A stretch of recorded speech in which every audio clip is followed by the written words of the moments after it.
Assalamualaikum warahmatullahi wabarakatuh. Bismillahirrahmanirrahim. Rabbi shrah li sadri wa yassir li amri wahlul 'uqdatam min lisani yafqahu qawli. Saudaraku yang dirahmati Allah Subhanahu wa taala, kisah wanita pendosa yang melahirkan 7 nabi Bani Israel. Kisah wanita pendosa yang melahirkan 7 Bani Israel yang diceritakan dari Za'dan, diceritakan dari sahabat Abdullah bin Mas'ud, diceritakan dari sahabat Salman Al-Farisi, bahwa dahulu kala hiduplah seorang wanita yang cantik jelita, hidup di tengah-tengah penduduk Bani Israel. Tak hanya cantik, tetapi wanita ini juga kaya raya dan ahli fitnah dengan kecantikan dan keanggunannya. Rumah wanita itu selalu terbuka lebar setiap harinya, sedangkan dia duduk terlentang di atas ranjang tepat lurus pada pintu rumahnya, sehingga setiap pria yang melewati rumah itu termakan fitnah oleh kecantikannya dan tertarik untuk mendekatinya. Kemudian wanita itu meminta kepada setiap pelanggan untuk memberikan uang sebesar 10 keping dinar atau lebih untuk bisa menggaulinya. Suatu hari seorang pria yang merupakan abid atau orang yang ahli ibadah dari penduduk Bani Israel melewati rumah pelacur wanita itu. Tanpa sengaja dia melihat rumah yang terbuka dan di dalamnya duduk seorang wanita nang cantik dan jelita. Hati pria itu pun hanyut oleh kecantikan wanita itu. Rasa ingin menggauli wanita itu. Hati pria itu pun dipenuhi oleh rasa dilema, sehingga dia memohon kepada Allah Subhanahu wa taala untuk menghilangkan hasrat dan nafsu dalam dirinya. Setelah itu, dalam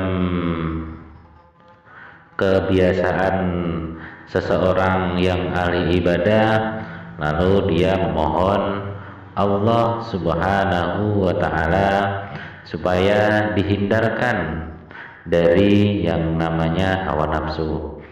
Namun keinginan hawa nafsunya tak kunjung hilang, bahkan semakin menjadi-jadi. Akalnya memenuhi hasrat nafsunya. Pria itu pun akhirnya menjual kain tenun dan mengumpulkan uang sedikit demi sedikit hingga sampai beberapa keping dinar sesuai yang dibutuhkan.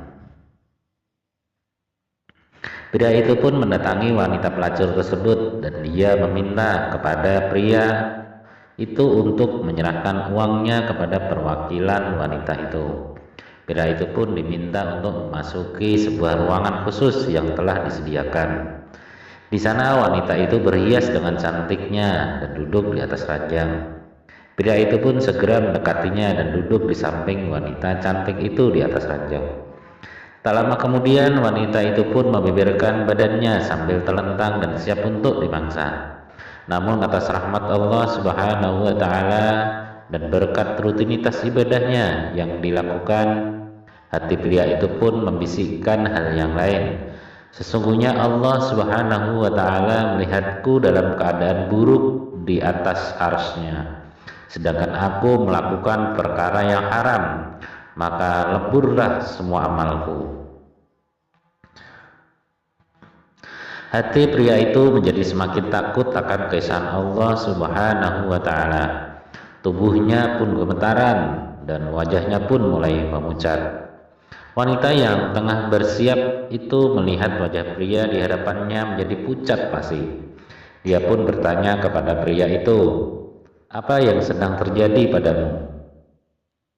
Pria yang ketakutan itu pun menjawab, "Sesungguhnya aku takut kepada Allah Subhanahu wa taala, Tuhanku, maka izinkanlah aku untuk keluar."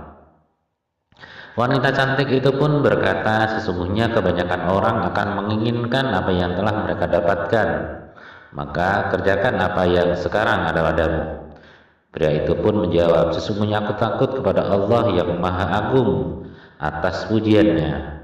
Sesungguhnya harta yang telah aku berikan kepadamu adalah milikmu secara halal.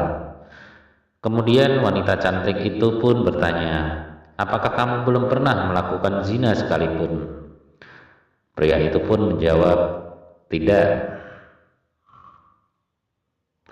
Akhirnya si pria tersebut untuk terakhir kalinya, lalu wanita itu pun menanyai lagi, dari mana kamu berasal? Kata wanita tersebut. Pria itu pun memberitahu nama dan tempat tinggalnya kepada wanita itu sebelum dia pergi meninggalkannya. Dan selama pergi meninggalkan wanita itu, dia bergumam dengan sendirinya, celaka dan rusaklah aku, sembari meneteskan air mata. Rupanya setelah kejadian itu, wanita cantik itu pun terkutuk hatinya atas rahmat Allah Subhanahu wa taala. Berkah pria itu, rasa takut kepada Tuhan pun semakin bermunculan dalam hatinya, sampai-sampai dia berkata kepada dirinya sendiri, orang itu pun telah melakukan awal perbuatan dosa, namun hatinya telah dimasuki oleh ketakutan pada Tuhannya. Sedangkan aku telah melakukan perbuatan dosa selama sekian tahun, dan Tuhan yang dia takuti adalah Tuhanku. Maka seharusnya ketakutanku lebih besar daripada ketakutannya. Atas izin Allah, saat itu pula wanita itu pun semakin sadar dan semakin takut kepada Allah Subhanahu wa taala. Dia menutup pintu rumahnya, dia mengenakan pakaian kusut nan lama sebagai bentuk kehinaan diri, dan mulai melakukan ibadah atas kehendak Allah Subhanahu wa taala. Wanita itu pun mulai berpikir dan berkata pada dirinya sendiri, sesungguhnya jika aku bisa menemui pria itu, mungkin dia bisa menikahiku dan aku ada di sisinya. Aku akan belajar darinya tentang perkara agamaku, dan dia bisa menjadi penolong bagiku untuk melakukan ibadah kepada Tuhanku. Atas izin dan rahmat Allah Subhanahu wa taala, wanita cantik itu pun pergi untuk mencari pria yang telah menyadarkan dirinya dengan membawa beberapa bekal dan harta dalam perjalanan. Sampailah dia pada perkampungan tempat tinggal pria itu seperti apa yang telah dia tanyakan pada pria itu di tempo hari. Wanita itu pun menanyakan tentang keberadaan dan tempat tinggal pria itu kepada para penduduk desa. Mereka pun mengantarkan wanita itu untuk menemui pria itu. Sesampainya wanita itu di depan rumah pria itu, penduduk desa memberitahu bahwa ada seorang wanita datang dari jauh mencarinya.